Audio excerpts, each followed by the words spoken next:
In the name of the Father, and the Son, and the Holy Spirit. Amen. Our Father, who art in heaven, hallowed be thy name. Thy kingdom come, thy will be done on earth as it is in heaven.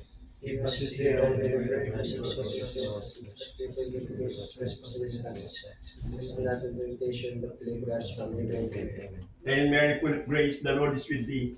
Blessed art thou among women, and blessed is the fruit of thy womb, Jesus. Holy Mary, Mother of God, pray for us sinners, now and at the hour of our death. Amen. Glory be to the Father, and to the Son, and to the Holy Spirit.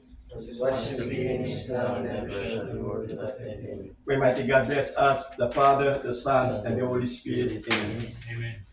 Okay, gentlemen, duties and responsibilities on board the ship. Master. Master is the overall command of the ship. He's responsible in all the operations in the ship, supervision of the people, and for the safety and environmental compliance of the ship. Okay, next. Chief Officer. Second in command, in charge of deck department, take the watch 0400 to 0800, in charge of the maintenance and cargo plan, Okay, cargo next. operation. Second Officer.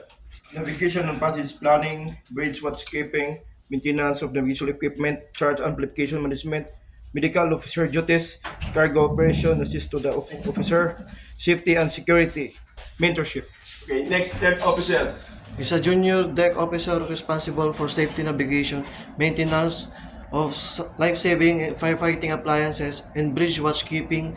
Key duties include acting as a safety officer, conducting emergency drills, maintaining navigation charts, publications, and assisting in mooring anchoring. Okay, next. Boson. Boson, a senior deck rating who leads the deck crew overseeing maintenance of the ship's hull, deck equipment, and superstructure while reporting to the chief officer. Key duties include managing mooring, anchoring, supervising, painting, cleaning, cargo handling, and training junior crew on safety protocols. Okay, next. Able-bodied seaman. Able-bodied seaman is experienced crew member responsible for the safe navigation and maintenance and operation of the vessel. Okay, next. Ordinary seaman. Ordinary seaman is in a deck department responsible for assisting with ship maintenance, cargo operation, and safety duties. Okay, next. Papman.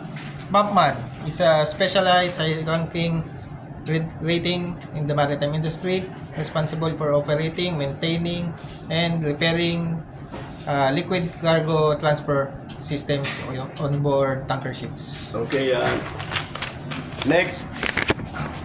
Deck cadet.